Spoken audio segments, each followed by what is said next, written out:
All right, we are live. What is going on? This is your brain break for, what is it, Wednesday, 24th. March 24th somehow already. I'm Jeff Gargas with the Teach Better team. That is Mr. Dr. Dave Schmittou coming from a different location today. We'll get into that. And we're going to talk, what did you have on, what were you showing? What were you holding up? It's a special day today. It is a special day today with our Teach Better ambassador. Look at that. That's a stickerized cup. I like that. But we're going to talk a few things. We definitely need to do some sort of update on the brackets because I'm pretty sure I'm just getting whooped. You really want to go there? Okay. I'm willing to go there to let you shine, Dave. Okay, I'm willing to do that. I'm willing to kind of follow my sword that way for you. And we'll probably talk about some other stuff too. So hang around. Dave and I will be right back.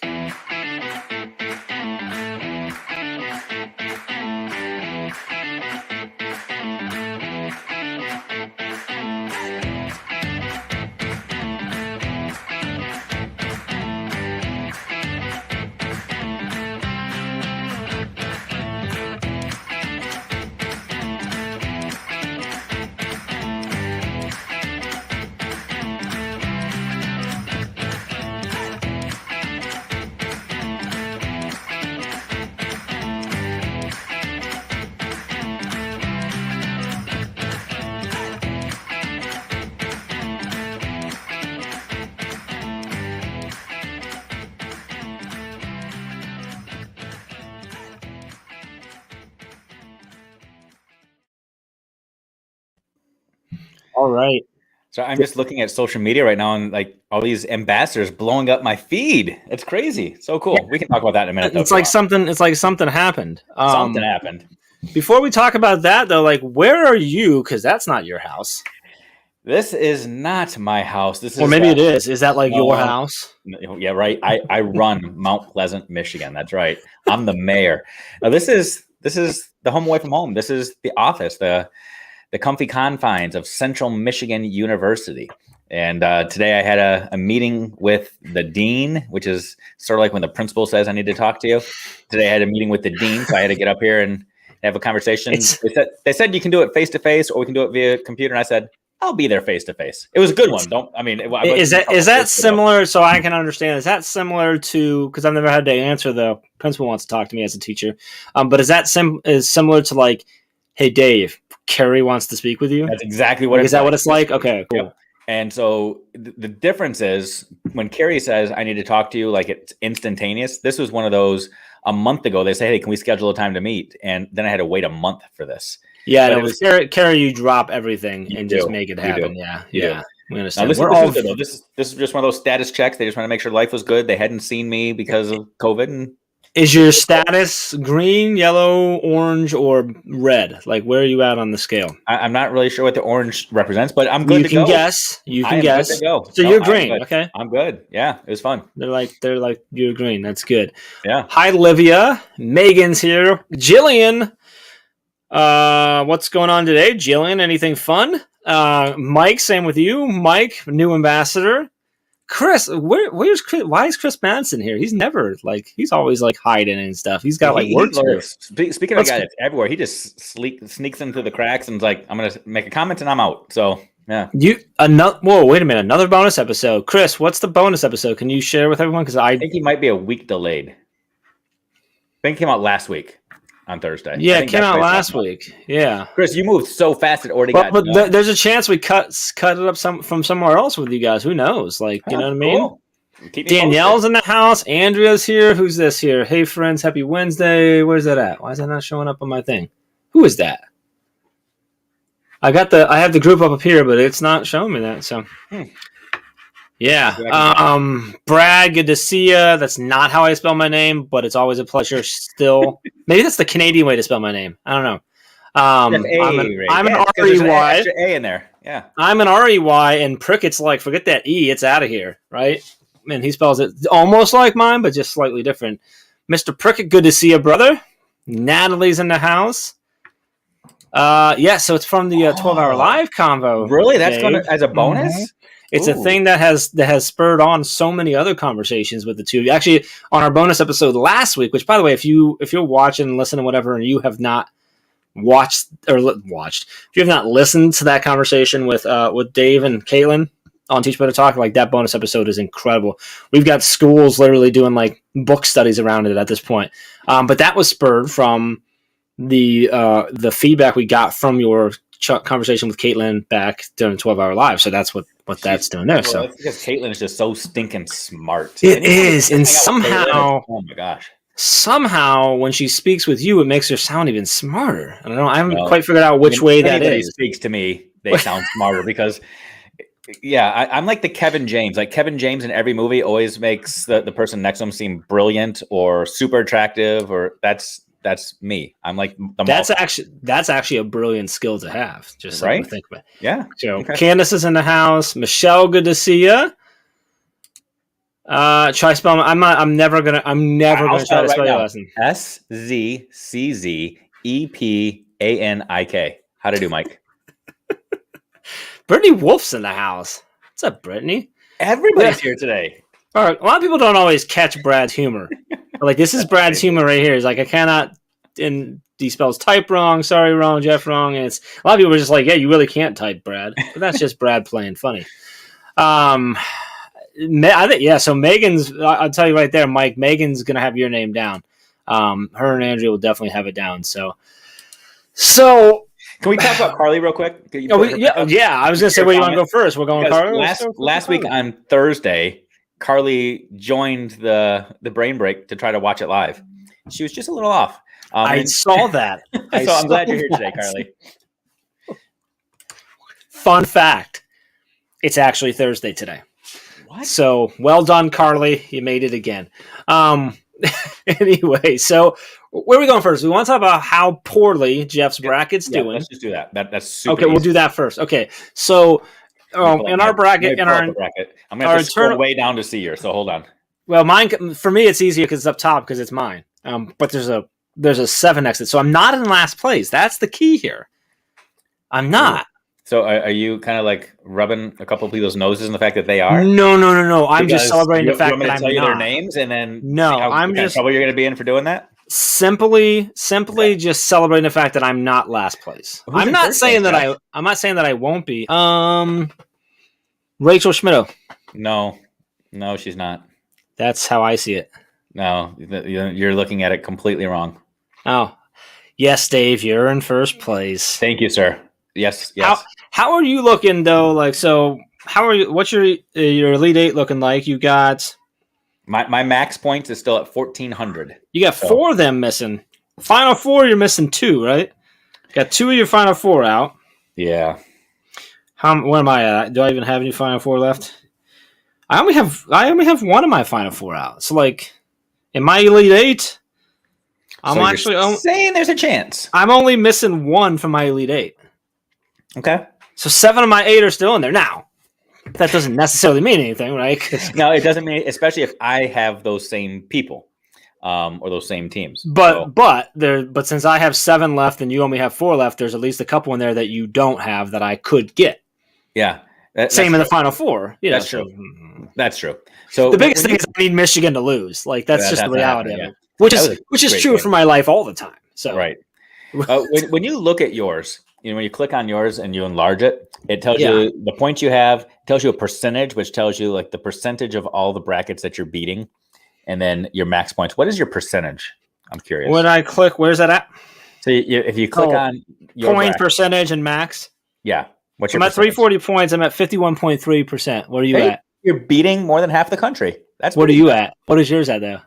99.7. Wow, really? Right? Yeah. No kidding. But that's just right now. As long as you're beating more than half the country, that's pretty good. That means it's more than a coin flip, so that's good. Jillian just has Baylor. Like that's just her entire entire thing. So she's not alone. Nikki, good to see you. Can we talk about Nikki for a half second? Oh, always. So last week, was it last week? My skipping week? Last week after the brain break, Dave and I spent an hour with Nikki. Nikki, the kingpin herself. Nikki won a hangout session with Dave and I during the last 12-hour live, and I say won that way because Dave and I both feel like we won, not Nikki. But hearing Nikki's just her story and her journey was just Super awesome. So like Dave and I had no idea what we were doing. We're like, yeah, we're hanging out with Nikki. We're like, let's just ask her all the questions. Right. And she taught me what the hand dryer is for when you're bowling. She taught me about how to get the spin and look at, what was it, lane oils. I don't remember what it was called, but oil. Nikki, tell us what that was. It was like oil. What is that? Oil something. I don't know. Whatever. It's some brilliant stuff in bowling. I don't know. Her journey just in her resilience. Life and just pushing like is just awesome. So shout out to Nikki. That was fun. We appreciate you. So you're whooping us up. Oil patterns. We couldn't remember the word patterns, Dave. Patterns. We were so close. Sorry about that. Smitty Samsonite. Boy, I was way off. Name that movie. How many Dumb and Dumber references can we make in one episode? Well, I mean, we kind of got it going on here. That's right. You already did saying there's a chance, huh? So we've already done 2, so that's good. All right, so we touched on the bracket. Jeff's losing. So you're winning, and then Rachel's right behind you. And then who's in? Katie Miglin.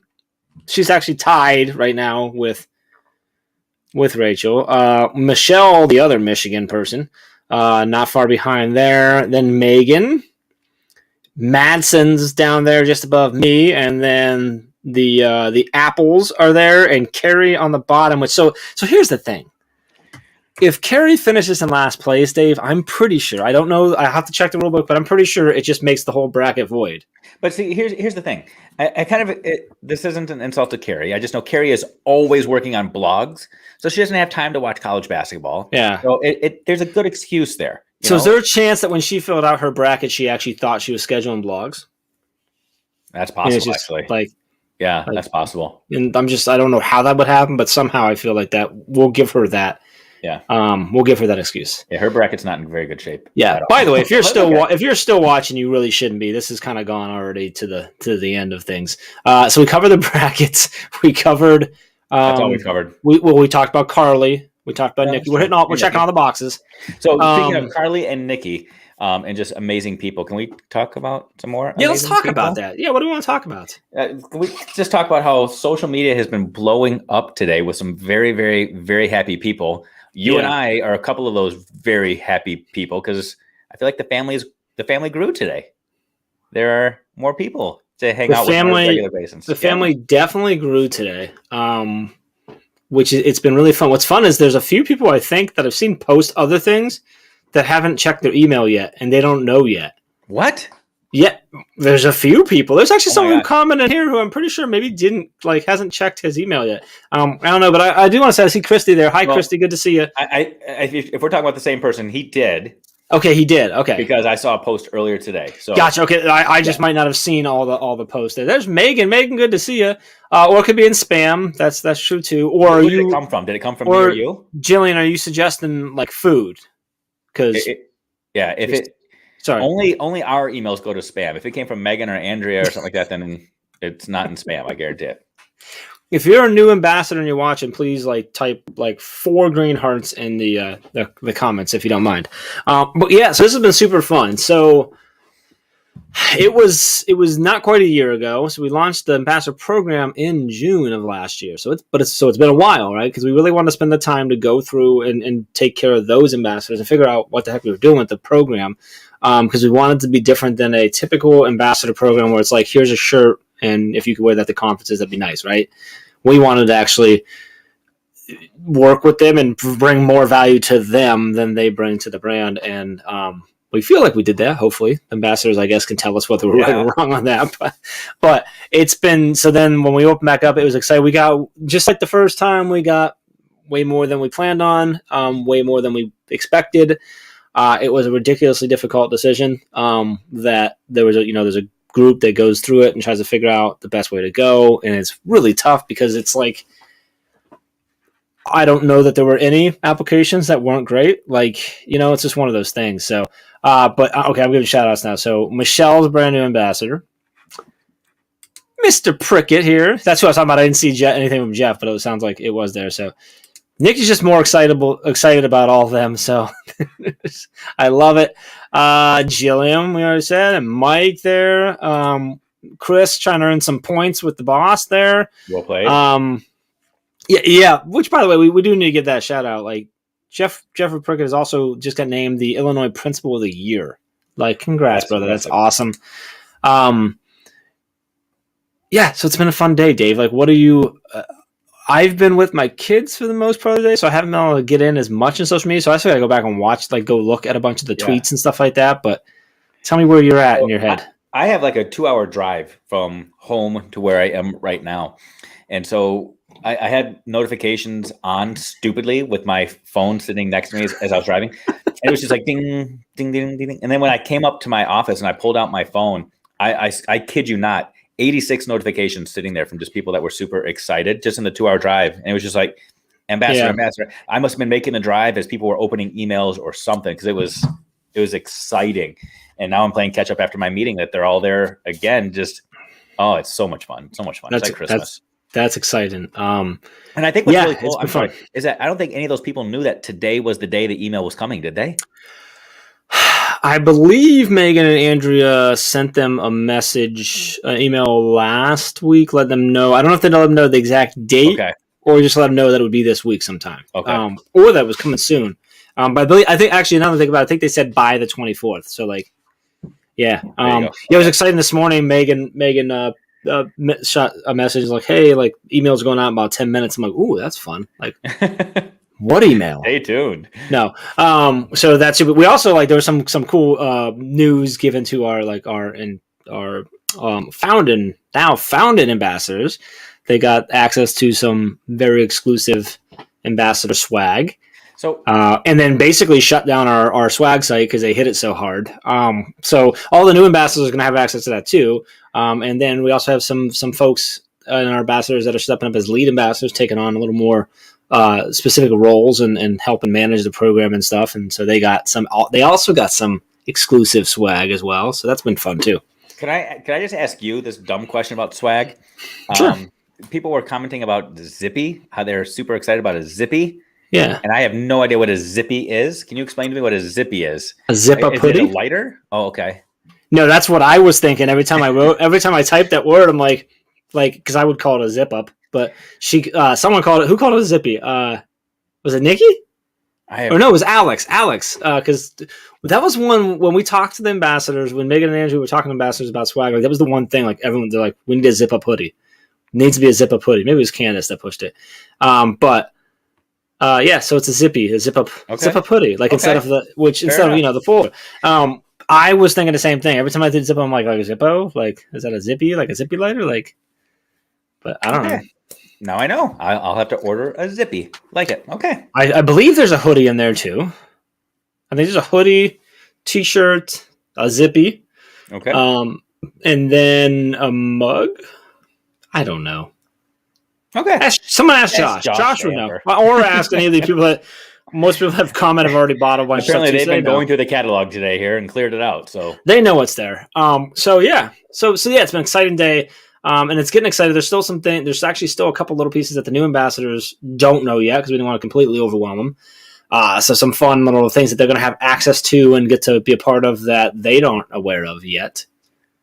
Yes, Dave. Danielle says there's a hat. There is a hat. What? There's a hat. Attend to the audience here, Jeff. I got some ordering to do. Do you know how to find it? Yeah. Got to have the special link. I got the email. I just didn't click on it yet. Yeah, there's a hat. And it actually looks really good. Okay. I mean, I don't know what it'll look like when it prints, but it looks really good. Okay. Bunch of the hats bought this morning. Lots of, awesome. And there's a pillow. The pillow is what I'm really excited about because I have my Teach Better pillow back there. So there's one with the Ambassador Diamond now too, which is super cool. So anyway, good stuff. Yay. I'm excited. It's exciting. It is. It's an exciting day. It's an exciting, good day. So awesomeness. Yeah. So what else are we talking about? What else is going on? Well, Can we share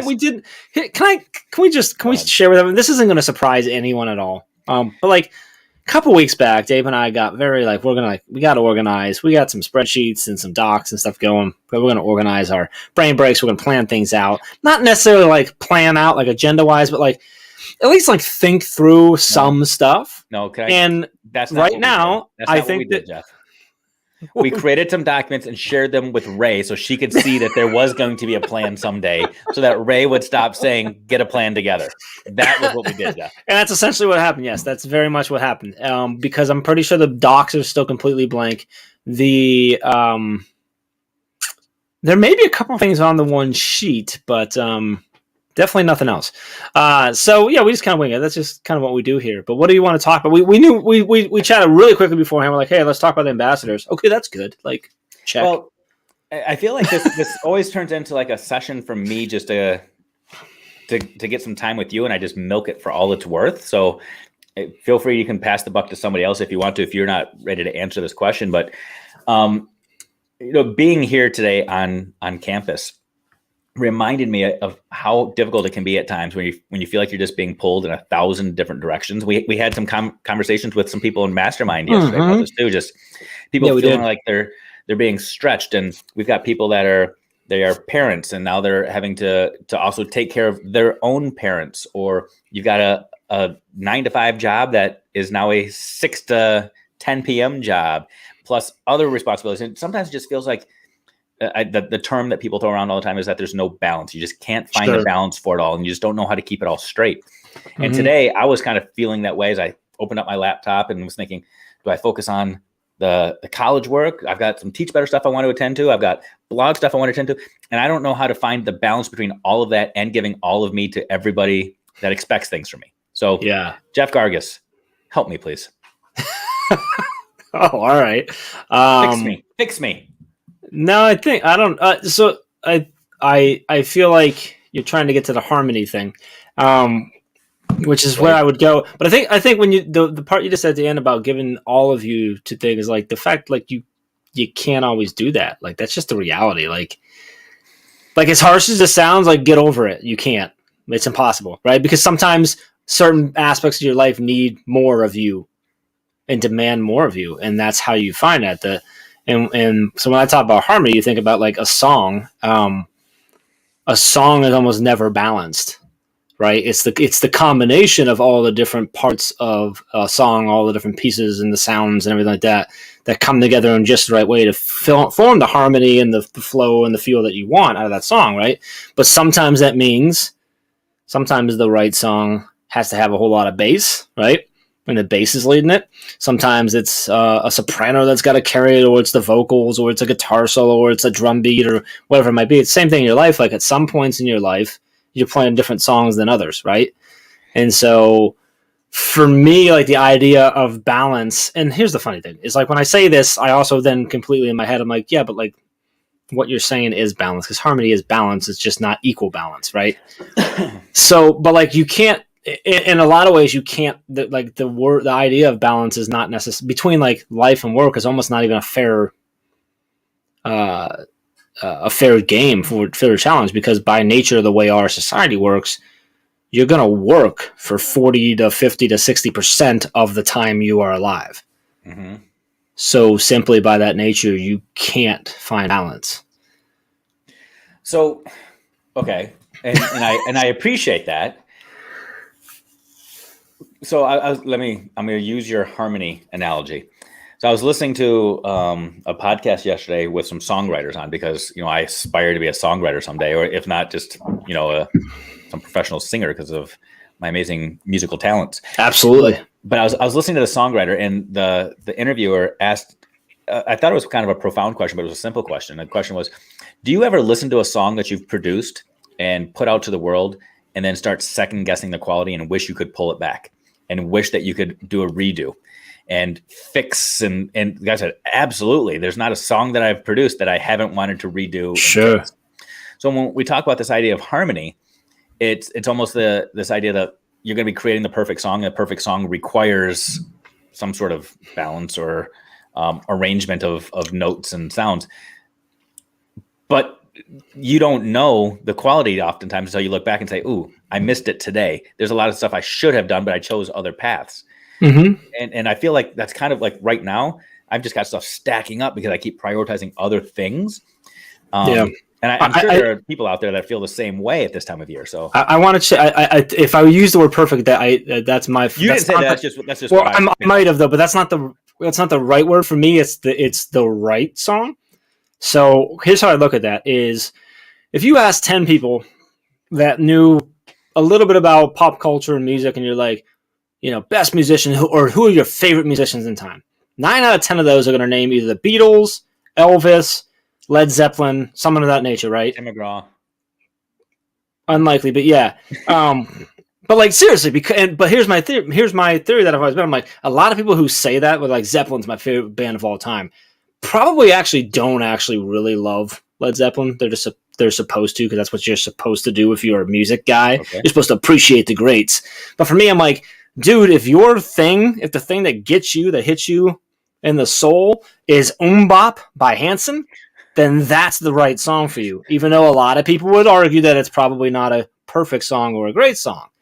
You know what I mean? Like, so like for me, it's not about the perfect song. It's not about the perfect harmony. It's about the finding what's the right one for you to be happy. It's the same thing when you talk about like, what are you supposed to do in life? Well, there's a lot of answers to that, right? But you have to figure out what is right for you.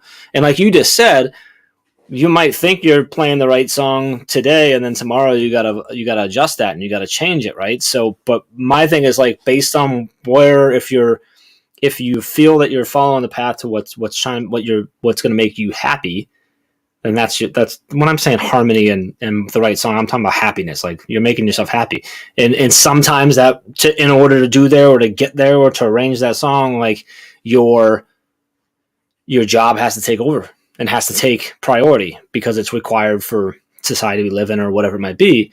And sometimes your personal life has to take over and your job has to suffer. Sometimes you got to drive an hour both ways or whatever, 2 hours both ways to the university and give up 10, 12 hours of your day that you could have maybe been at home around your kids because, you know what I mean? So I'm going to say two things. Number one, you owe Carly Spina an apology because now she's singing Mbop. Number two, I will never apologize for that. You're welcome, Carly. But number two, what if, so going to the Mbop example, what if the song that you like is not the same song that everybody else likes? So for you, I know that you work crazy hours late at night oftentimes so that you can try to get things done, but also still be there for your kiddos and your family. Sure. Think about like educators out there right now that are working crazy hours, doing face-to-face, remote, hybrid, administrators that are on call 24/7. But then you have other people that do expect a different song from you, that expect you to be able to be there for them. But yet, I guess I'm just trying to figure out, how do you play the right tune that you enjoy and everybody else enjoys too? Is it about trying to make music that will please the masses, or do you make a song for yourself? That's interesting. So it depends on the artist that you talk to. Yeah. If you stick to the music piece, right? Like, and I've had this argument so many times with musicians, and this is a great example because people get so heated about it. But a band like Nickelback. Nickelback is a band that everybody loves to hate, but they are still one of the most played bands in the history of all music. They're still singing along, yeah. Which means 90% of people are full of crap when they say they don't like them. Because they sold more albums than most other people. Mm-hmm. They still sell out shows. I don't know if they when the last time play, right? So like, there's a whole bunch of people who still really, really, really, really, really, really like them, even though it's cool to hate them. And so for me, it's I'm trying to think. I lost my track where I was going because I started thinking about Nickelback. So like, it's this idea of like, I've gotten arguments where like the argument that some people have given me for them, like, yeah. Chad Kroger's a really good guitarist because he's a ridiculously good guitarist. He's very underrated. But people would be like, but he just writes music to get on the charts or this, that, whatever. And I'm like, how do you know that? Do you know him?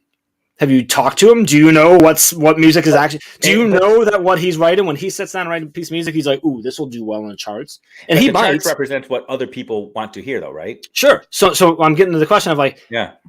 You don't know unless you know him and have had conversations and can analyze whether he is writing his songs for that reason, for everyone else, or if that's literally what's coming and that's how he expresses himself. Mm-hmm. I do the same for Kurt Cobain because he's the one that most people turn to and go, he did it for the love of music. And I'm like, yeah, like, and this is also, I don't know what to go here, but like, they're like, and he committed suicide because he got too famous. And I said, no, he committed suicide because he was on drugs. And he had a lot of struggles in his life that he couldn't overcome.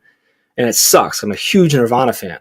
I'm like, but I'm like, because there's the same thing. I'm like, if he, you know what I mean? Like if he want, like, we don't know if what he was writing was truly his soul, or if he was like, hey, this grunge thing's catching. I think we're going to lead the way. I'm going to keep writing these songs.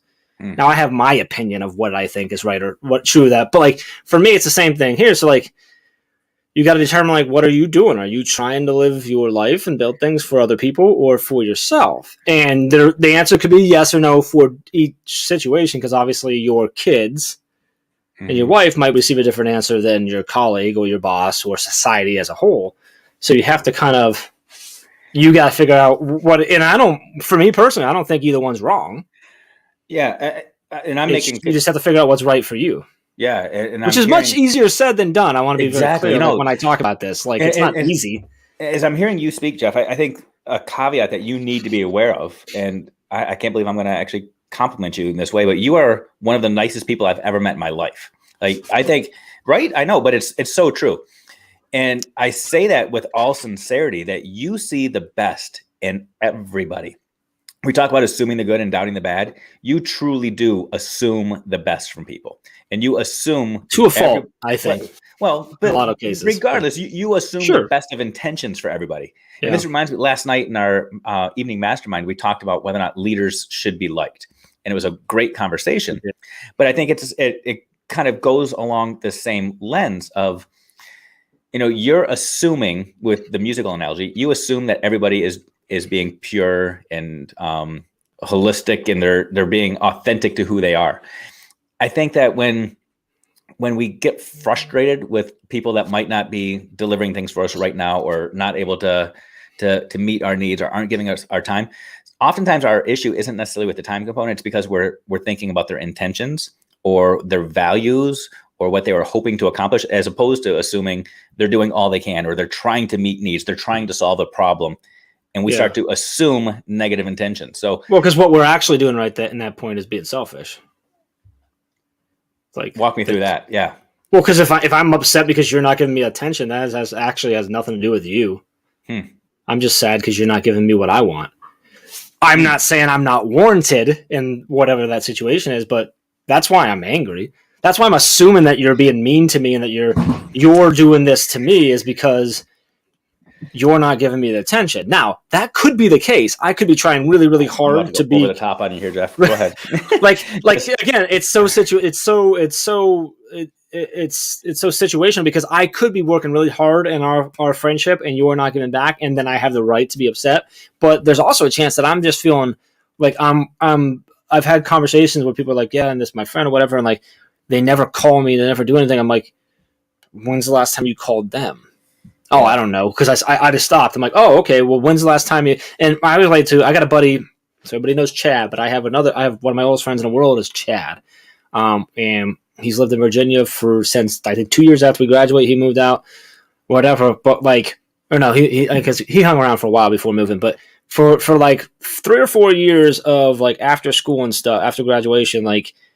And I started like going to businesses and stuff. And so I wasn't going out as much. I wasn't, I said no most of the time when my friends called me. A lot of my friends stopped calling me, and they're like, I'm done calling you because you never reply. He continued to call me every time. And I said, no, he'd call me again and again. So for him, in my opinion, he should have been mad at me because I wasn't even trying. With the other guys, I'm like, yeah, of course they stopped calling me. I say no every single time. I never call them. I never try to do anything. I never do anything. So for me to be like, oh, they don't call me anymore, that's me being selfish when I wasn't given anything, right?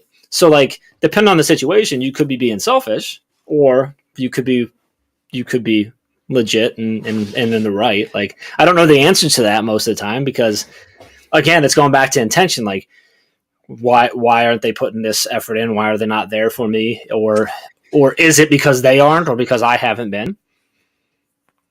I have no idea if I'm making any sense, by the way. No, yeah, you are. And so, I apologize to everybody, because I feel like this conversation went like 1,000 different directions. Yeah, this is very, we started talking about harmony and balance and trying to get all the things done. But I think it is part of the question when you're trying to figure out what things need to get done. Do you do the things that you want to do? Do you do the things that you need to do? Do you do the things that other people want you to do or need you to do? And I feel like that's just a constant struggle. And I'm looking at a list of teachers here too. I know that have that but not even just doing things done, but they might have expectations for what good teaching looks like, and they have their own lens for it, yet they're also being evaluated through a different lens. Mm-hmm. And then there's the testing. And I feel like we're constantly trying to fighting this battle between what do I want to do, what do I need to do, what can I do, what should I do? And it can get exhausting for a lot of people. It has been helpful for me, just even piecing this good, I'm glad, because I don't know if I said anything. Yeah, I mean, what should you do? I mean, obviously, like, so there's sort of those, you say this a lot. It's been a long time since I heard you say it, but like, there's some things in life that you have to do the things that you want to do or get to do, right? Yeah. Right. So that goes with everything, but like, what you should do is what is going to make you happy. Yeah. And that sounds selfish, and it is in a sense, but if you look at it the right way, it's not, because if you're happy, your family is going to be better off. Yeah. Unless you hate your family and your happiness is not being with them, which is a whole other conversation, right? Like, we're not going there doing a brain break. But like, that's the thing. But if you say that to someone, they're like, yeah, but I have to be with my family too. And I'm like, if that doesn't help you be happy, then you need to evaluate that part of your life. Like, yeah. And that's okay. Like, if like, it's, you can have a family and it's not the right, and it doesn't make sense for you, and you have to, that's like another, I think that's a different type of brain break. But you know what I mean? Like, and you could say, I wanted to be a teacher my whole life, and I'm being a teacher, and I have to do this, this, and this. And I'm like, for me, it's, you have a choice. You can either do what that system, that boss, whatever you want to call it, is requiring of you so that you can keep doing the thing you like, or you can quit, go somewhere else, do something else, try something else, whatever. For me, it's, if you're miserable, like, change and go do something else. But like, I know we're so far off of like the balance and stuff like that, but like, it goes, for me, it just always go back to like, if you're not happy, do something about it and be happy. Like, I mean, you know what I mean? But I think so much that it's, and what's so hard about it is that it all relies on self-awareness, which is easy to talk about, and actually easy to say, like, oh, how do you be self-aware? Well, just think about what makes you happy. I'm like, since when does anybody actually know that? Like, that's really hard to assess. It's a lot harder than 100%. It sounds like, because you have to, because there's a difference between what makes you happy and what you think is supposed to make you happy. Yeah. As a father, society tells us that what's supposed to make you happy is weekends hanging out with your family. That is supposed to be the thing that makes you happier than anything in the world. Unless I'm the NFL, then I'm marketing to you that what actually makes you happy is Sundays, right? So like, there's so many things in our life that tells us what's supposed to make us happy, that actually digging in and figuring out like what actually brings me absolute joy. Like, what is it? Like, to figure that out, that's where you figure out, okay, so I got to do whatever I need to do so that I can do more of this thing or these things that bring me actual joy, not things that allow me to flex in front of my friends or online and make me feel good, but actually bring me joy. Hopefully that's your family fits in there, but like, you know what I mean? Like, so that's why it's hard, I think, is because we start to, even when we're just assessing ourselves to ourselves, we think about what everybody else is going to think. Mm-hmm. Even if we're never going to tell anyone what we're thinking, we're still thinking that. It's just one of those things. Like, when I like people who, I've gotten a lot of arguments about this, because if you have like self-doubts and like whatever it is, and you downgrade yourself, you downplay yourself, you have need for certain things, like, that's someone else's voice in your head. Mm-hmm. And I get to people like, no, that's just how I am. I'm a perfectionist. I said, no, you're not a perfectionist. Someone told you weren't worthy in some way, somewhere, and that made you feel like you have to do everything that way. Like, you didn't come out that way. That's not how humans come out. And that's not a negative to that person or that situation, whatever. That's just part of our being as we grow and we do it. That's where anxieties come from. And I know there's chemicals and all that stuff too, but like, most of that self-doubt and that scaredness comes from we're afraid of what someone else is going to say or how someone else is going to judge us, because that's the society we live in. People judge everyone. Like, and a lot of times it's also like, if you flip it, there's a good chance if you feel that and you fear that, it's because you judge people too. You do it too. Yeah. Even if it's unknowingly. It's the same. I don't know if you ever saw, I think it was the first season of Suits. I only watched like the first season. I don't know any of the guys' names. There's two lawyers, and they got in this thing where the one guy thought the other guy was like stealing a client or something. I don't know what it was. And at the very end, they got heated, and he's like, I would never do that to you. The problem is you would.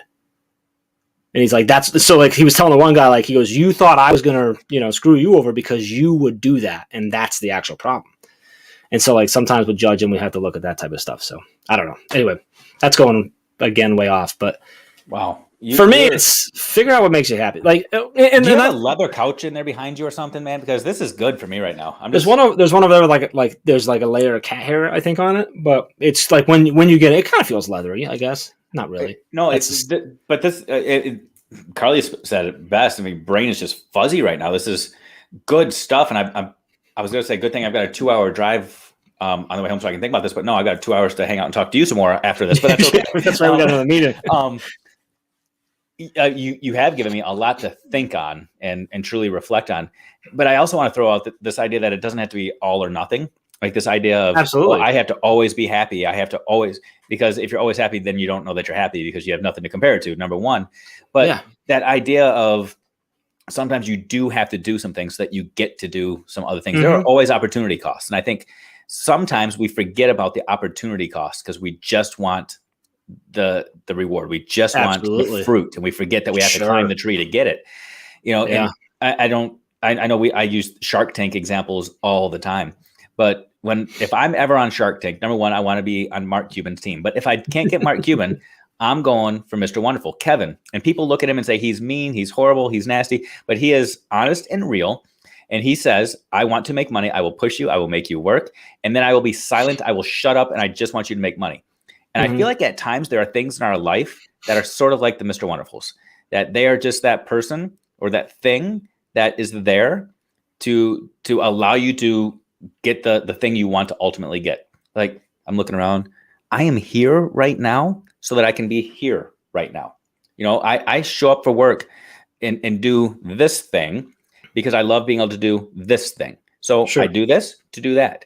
I show up at work and so that I can get a paycheck so that I can jump on the trampoline with my kids. There are things that you have to do to be able to do the things you want to do. So with everything you said, I think that fits into the harmony piece, the balance piece, the happiness piece, but it is about, you have to identify what that thing is so that all the other stuff you're willing to do to get that. But if you don't know what the ultimate goal is, then it absolutely, absolutely. And by the way, that ultimate goal can change. Like my ultimate goal is very different now than it was when I was 19. Yeah. Or 30. Like, it's very, and that's okay. There's nothing wrong with that. And that going into the change things, I don't know if you can bring me back there later, but like the key for me that I think is that all that other stuff that you have to do the things that you get to do, like the more of that you can enjoy, the better. So like pick the right things, like, you know what I mean? So that you can enjoy more. And I think, I can't remember what you said that made me spark this, but something that I say a lot is like that I think one of the biggest lies we're ever told ever is if you find a job that you like, you'll never work a day in your life. I think it's absolute crap because it's not true. One, that's just not just how the world works, but like even more so, like if you find something you love, you're going to work harder than you ever did. That's exactly it. And like I love what I do. I say it all the time, but like, trust me, like I'm not happy every day. Like I was stressed to the max this morning. Something broke on the website. It was horrible. I hated it. I'm like, I hate this job. I hate my, like for a moment, you know what I mean? Like, but like, I'm stressed. Like things go wrong. Like it still sucks even when because you can still get stressed, but it's worth it because most of the time I really, really love what I do. Yeah. Like that's just, and that's life in general. Like you can be happy. That doesn't mean being happy doesn't mean that you're positive every single day, that you're happy-go-lucky every day, that you smile all the time, that you always see the good in everything. It's that you are able to, or you're more likely, more willing, more driven to see the positive in the things or find the positive, and you have more happiness than you do unhappiness. Yeah. And I think that's the key. And it took me a long time to figure out what that is. I think I found it. I don't know. We'll figure it out in a little while, but so I do love that. And we talked a lot about running last summer. I think that's all we talked about in every episode. We talked a lot about that. Yeah. So I'm going to bring that back full circle here. It's been a year. Let's bring back running. But people might not realize this, but I hate running. I hate it. I know. Do it, but I hate it. The first mile of every run sucks. The last mile of every run sucks. Sometimes there's that sweet spot in the middle where you just get lost in your thoughts and you have some great epiphanies and you can brainstorm or just realize that you're out there alone. And that's amazing. But I hate the first 5,000 feet, the last 5,000 feet. Oh my God, I hate it. Like viscerally hate it. If I could just start a run in the middle of the run, I'd be happy, but I can't. I have to start with feeling all creaky and sore because I know eventually I'll feel good. And then I have to finish, which is always miserable because I always go a little bit farther than I should have. And that's miserable. But I think that's also like a great metaphor for life, that it's going to be hard. That sometimes you got to get through the hard to get to the sweet. And you just got to have faith sometimes that the sweet is there, and you have to know what the sweet is that you're after. So I have a theory. I actually think you love running, and you just haven't realized it yet. Oh, what? I think you're confused on running. Brainwash me. I think you actually really enjoy running. That's just my personal opinion. What? Huh? Why? There What are a million other things you could do every time you go run, but you still go run. Mm-hmm. There are a million other things you could do that would allow you to get to do whatever running allows you to get to do. You know what I love more than running is I love accomplishing goals. And my biggest fault was 10 years ago, I made the bucket list to run around the world and put it on social media and have a whiteboard with it. And now I've got to do that. So that's, yeah. Yeah, but like, if you hit that goal, like, I guarantee you're just going to make another one. So like, it's not going to be, I think you enjoy it. I think you enjoy it differently because you could have made that. Your goal could have been to bike around the world, to fly around the world, to swim around the world. It should have been. I know, and it could have been, but it's not because it was running. Well, and I would argue that if I hadn't made that goal 10 years ago, I would be doing those things now. So like when change it. Well, I can't. That's my problem. You can. Yes, you can. It's your life, dude. I should, but then I would be so disappointed in myself that I didn't meet a goal, and I would feel like I quit. And all right, we're gonna go back to, so that's someone else's voice in your head, because literally nothing else matters except for that you are afraid that if you tell anyone that you didn't do that, they will think that you're a failure, and then you'll feel bad about yourself. And the reality is, it's not true. But someone somewhere in your life, something told you that if you don't accomplish that goal, you're a failure. I actually think one of the best things you could do for your life right now is change that goal. Oh no! Now you're just being mean. You're like the devil in my life. I'm not. I'm being 1,000% serious. Okay, so let me. I don't know. No, hold on. I don't even think that that's necessarily the best thing. I think that would actually be one of the most powerful things you've ever done with your life. It would set up more powerful than actually achieving that. So I don't know if that's it's not. One of the most important strengths in the world is to be able to change. Okay, literally. So let me rewind this. So when you sign up for a race, you signed up for multiple 5Ks, 10Ks, you name it, you've signed up for them. Yep. You don't wear the shirt or brag about the medal until after you accomplish the task, right? Yes. Why? Because I want to make sure that when I brag about it, that I did it. Okay. And that's kind of how I feel too. I feel like that's time out. Why do I care about that?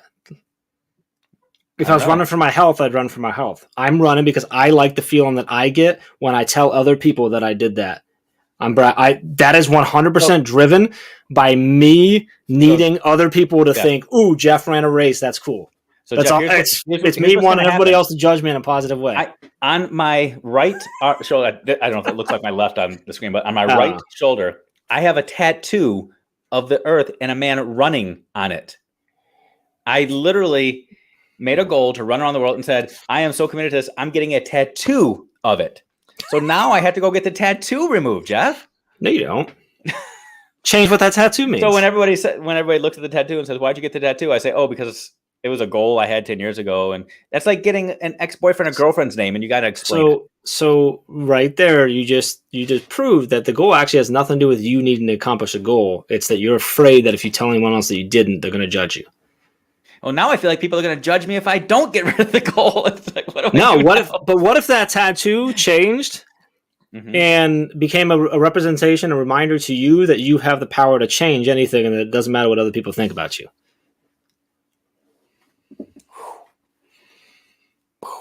I'm just saying. I'm not saying. You are just saying. And this is purely based on our conversation. This is a podcast episode right here. I'm just Gargas. But because that, you're worried that someone else is going to think that, oh, Dave, you didn't run around the world. Like, who cares? Neither did you. And that's easier said than done. And I just told you, I don't do that either, because I'm like, I want the medal so that I can, for cover one, I want, there's two really important things that I want. I want to be able to send a picture of it, me biting it, to my older brother, Paul, because he runs races. And I want him to be proud of me. Because for whatever reason, I have to, like, I need that. And then I also want to hold it up and send it to my brother Mark and prove him that I'm better than he is, because I need that for some reason. I know why, but like, took me a long time to figure out why that is. But well, I think you're definitely onto something here. And these last couple of weeks truly have been like therapy sessions for me, because I'm even looking in the background right now, and I've got like diplomas on it. Why do I hang my diplomas on the wall? Why do I have articles on, like, what? Because you're worried someone might not think that you're good enough to be a professor. Exactly. Why do I have stickers on, now? That you could all, and Mike said pride. Like, you could also hang that because you're proud, and there's nothing wrong with that. I hang those because I want people to see that I run and think that's cool. But I'm also really proud of that, and like that's okay. Mm-hmm. And you should be proud of the work and the time and the effort you put into your academics and stuff. Like, yeah, you might hang it there. I don't see them. Sure, but they're in your office. So you walk in the door and you see them. Yeah.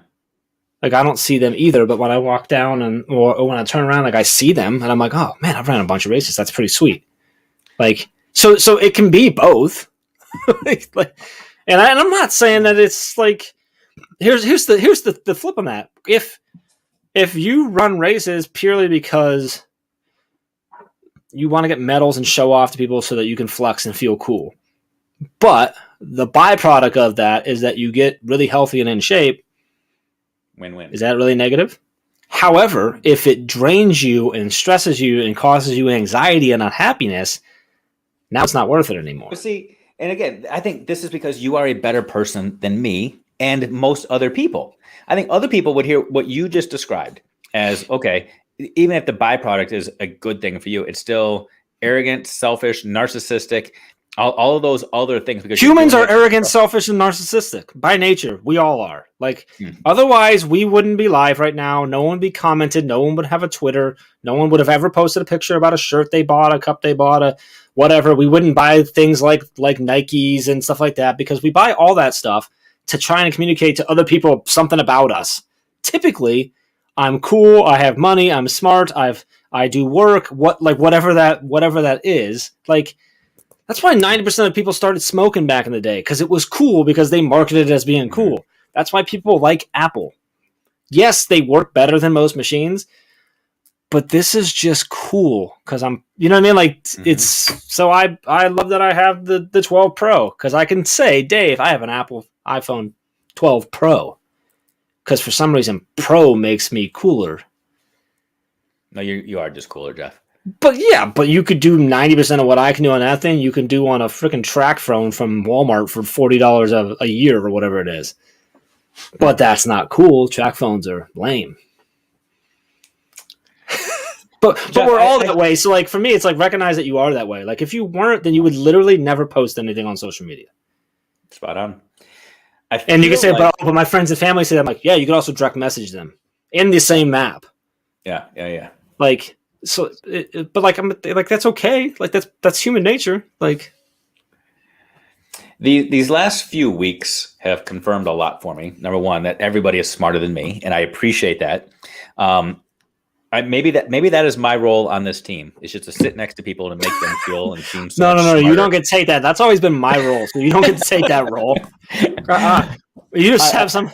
No, you don't. Yeah, maybe that's you and me. That's why we're on Brain Break together. So.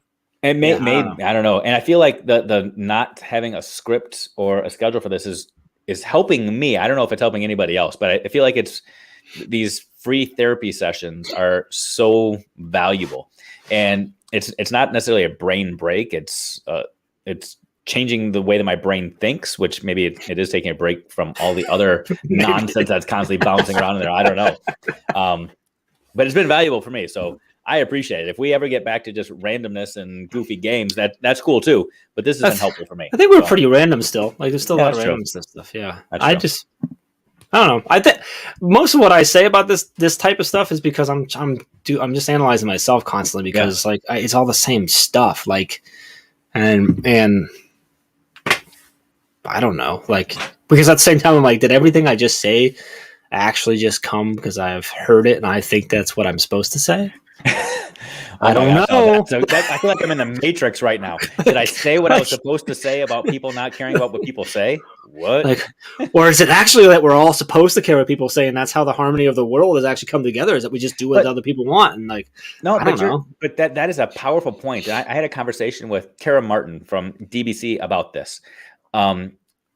Maybe about a year ago or so. I was really wrestling with like how vulnerable to be, how open should I be about experiences from my past, and I was so worried that people were going to hear things that I was sharing and think he's using that story for manipulation. He's using that and it was this weird dichotomy that I'm fine. I get to this place where I'm like, okay, I don't care what people think, but now if I share that, I don't care what people think. Are people going to think like it's just this bizarre world that we live in? So here's what's crazy. I had this conversation yesterday with someone else. Literally, they were trying to get this like vulnerability and how far do you go, because everybody tells this person that they love how vulnerable they are, and they're like, but I'm worried that people are going to think I'm using it just to market myself. Yeah. And I'm like, yeah. I'm like, well, they are. And she's like, well, how do I stop them? I'm like, you don't. Some people are just going to think that. Like when you put yourself out on a social media platform, like it's just do it. Case in point, yesterday I typed up a tweet. You and I talked about something. I typed up a tweet, something about going back to normal when that's not what don't get too excited about that because we should be going back to being better. And I didn't send it. I literally still have not tweeted it because my mind went, wait a minute. What if this actually does well? A bunch of people catch on and they start questioning what I mean by that. And I'm not smart enough to do it, or they don't believe that what I say is quality enough because I was never a classroom teacher and I didn't send the tweet.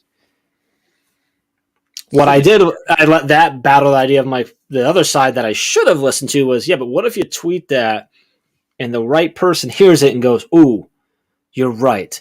I need to make sure I don't slide into that trap, and that person's better for kids in the fall. I think what we need to do, but because no matter what, someone or possibly a lot of people are going to believe that. So that's where it comes back to being true to yourself, right? As long as you know, then. I think what we need to do, easier said than done. You remember 10, 15 years ago when those WWJD bracelets were super popular? We need to get some WWJT bracelets. What would Jeff think? Because you have this, you truly believe in the best, and you think that people just need to do and act and assume the good for people. Let's have some of those WWJD. What would Jeff think? WWJD. Just to remind you, assume the good in people. I love that. I think you should, but at the same time, yesterday I assumed the bad. So I can say it, and that's great. And I think I normally assume the good or give people the benefit of the doubt almost always. But you didn't assume the bad about anybody else. You assumed. I assumed that, and I let my fear of being judged, impact that. And it's just one of those things. I can say a lot about it, but that doesn't mean that I practice it as well as I'd like. It's taken me a long time to figure out where that comes from, and I have a very good, a fairly clear idea of where my fear of that comes from. And I would dig it into my past, and I hate it because it actually comes from someone that I really, really love, and it was unintentional, but I know exactly why it is because I used to listen to this person judge everyone and anyone in the world, not necessarily because they're a bad person, but because they gossiped. And so now I'm every time I do anything, I'm someone's going to talk about me because this person used to always talk about people. It's just one of those weird things. And so, I don't know. This is way too deep. It is, but it's helping me. It's helping a couple of other people too, as I see in the comments. So, yeah. I like it. Sometimes the brain breaks, sometimes the brain push. I love that. Caitlin's in the house. What's up, Caitlin? All right, we got to go. Well, that's an hour. That was Caitlin. Cool. Yeah. Okay. We're actually jumping on we're jumping a meeting with Caitlin. So, everybody else. We get to hang out with Caitlin. We win. Anyway, so tomorrow night, who do we have? Do you know who's leading us tomorrow? Tomorrow, Jamie. It's Fowler White talking about reflection. Talking about reflection, really? Okay. Yeah. And making her debut. Oh, she's already. Never mind. I was gonna say return back to live video, but she's already been on video. This is Ray. Ray's live with Jamie tomorrow night, so that'll be a blast. I got to debut. I got to take the debut. That's right at the recap on Sunday. Yes. So tomorrow night, 8:00 Eastern time. Jamie Fowler White leading us. She is one of our amazing administrators who's always in our mastermind. So she is brilliant. You don't want to miss that during the chat. She'll be live with Ray at 9:00 Eastern time after that. Dave and I will be back next week at same time, same place, right here. with more nonsense. Maybe deep, maybe not. We'll see. Next week we're gonna go super. Instead of going deep, we're gonna go super shallow. So we're just gonna like judge everyone. Oh, so that means I'm giving you advice next week. Okay, cool. Okay. So, yeah, that's what it is. I don't ever think of this like as an advice thing because I feel like I grab just as much out of this as you, even though you might have been asking questions and I was chattering a lot, but I talk a lot anyway. So, good. Anyway, appreciate you all. Appreciate watching, Dave. Appreciate you, brother. I'm going to see you in 2 seconds on a Zoom call. Anyway, we'll see you all next week. We'll see you tomorrow night for Master Chat. See ya.